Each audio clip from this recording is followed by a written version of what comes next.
Hi everyone and welcome to Homerino Collectibles, where today we're taking a look at the DC Collectibles Icons Flash. But before we get into this video, I just want to mention I also have the Green Lantern, Hal Jordan, and also Batman to go ahead and review. So those videos will be coming very soon. As for this box, we have the nice logo up there. On the side, we can see that it is from Chain Lightning, the design of the character. And then we have the other figures in this particular wave. So let's go ahead and get this thing open and take a closer look. And here is the Flash out of the packaging, and honestly, with this figure I have mixed opinions. I think that the look of it is great, but the execution of the figure overall, mainly based on articulation, this one really does feel lacking. So first of all, let's just take a quick look at the accessories. So as for interchangeable hands to go ahead and help with running poses, which is what I'm mainly concerned about with the articulation of this figure, but I'll take a look at that in a second. We have this very straight hand right here for the right hand, and then we have a slightly more relaxed one in the left. So I think that looks really nice with him running like that, with that one a bit more straighter with the leading hand.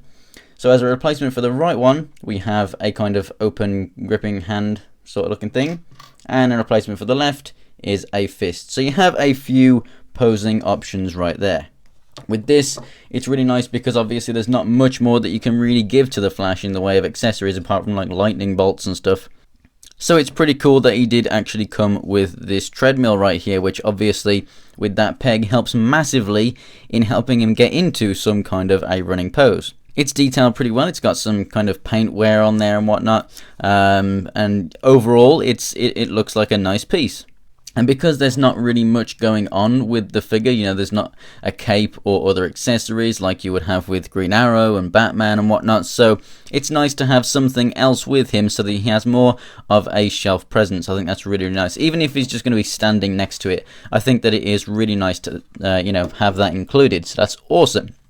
As for the figure itself, obviously paint detail, it's pretty simple. You just get some yellow paint, which is for the most part done pretty well on this figure.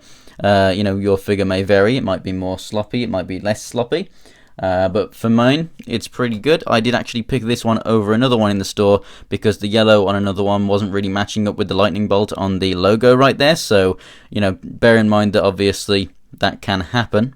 But for the most part, this one right here is done very well, and I really do like the mold. It's not quite as stocky as, for example, Batman, so yeah, very nice. So looking at the articulation of this figure, DC Collectibles have mentioned at Toy Fair that they are looking to improve the articulation on these figures. They are listening to people. They know that the ab crunch doesn't move up as much as we want. They know the heads don't move up as much as we want.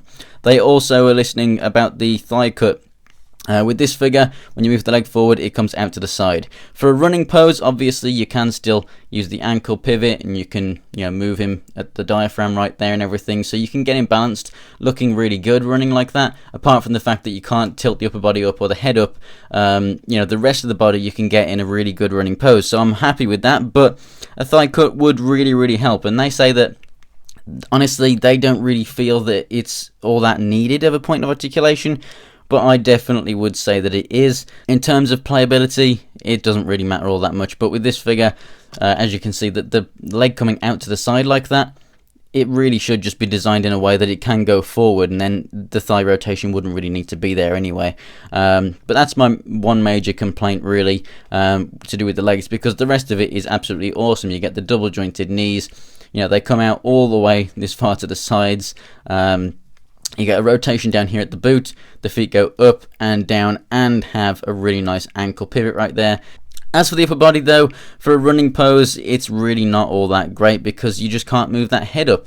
And I really wish that you were able to make it look like he was really lunging or really running very quickly. Instead, you can only make it look like he's about to start running, or he's just going for a leisurely jog.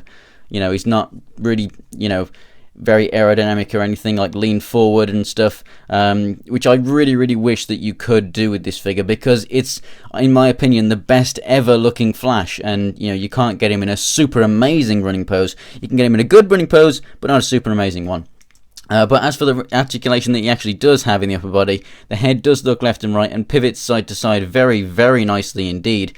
And the arms are good. They rotate all the way around, come out to the side.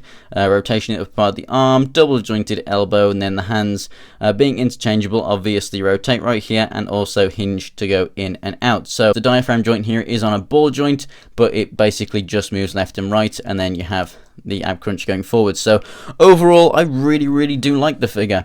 I just wish that the running pose, that you could get him in would be so much better.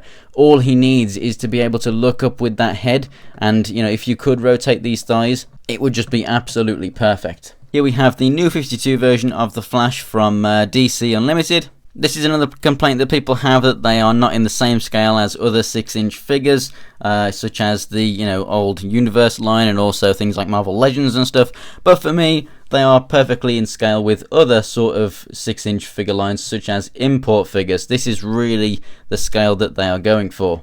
And because it is in the same sort of scale as those kind of figures, it means that they have a little bit more plastic left over to go ahead and give us awesome accessories like these. So I am perfectly happy with that. But nonetheless, I still do think that it is the best Flash figure ever made, and you should definitely think about picking it up. Although the articulation on Icons right now isn't all that great, it will get better and better and better. And this figure, like I said, you can get it in a semi-decent running pose anyway, so it's not all that bad. For all we know, this may be the only regular Flash that we get from this line, so you might have to pick it up anyway if you want to complete your Justice League.